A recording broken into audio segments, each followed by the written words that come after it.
போதைப் பொருட்கள் குறித்து விழிப்புணர்வு ஏற்படுத்தும் வகையில் நியூஸ் 7 தமிழ் அன்பு பாலம் மற்றும் கிரீன் ட்ரீம்ஸ் ஃபவுண்டேஷன் சார்பில் விழிப்புணர்வு பேரணி நடத்தப்பட்டது. நியூஸ் 7 தமிழ் அன்பு பாலம் ஆரோக்கியமான சமூக மாற்றத்திற்காக பல விழிப்புணர்வுகளை தொடர்ந்து ஏற்படுத்தி வருகிறது.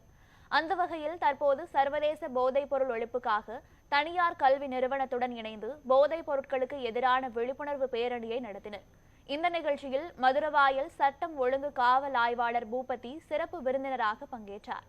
பேரணியில் சுமார் 100க்கும் மேற்பட்ட மாணவர்கள் போதைப் பொருட்களுக்கு எதிரான பதாகைகளை ஏந்தி சுமார் 2 கிலோமீட்டர் தூரம் வரை நடந்து சென்று விழிப்புணர்வு ஏற்படுத்தினர். மேலும் காற்று மாசை கட்டுப்படுத்தும் விதமாக 50க்கும் மேற்பட்ட மரக்கன்றுகள் நடப்பட்டன.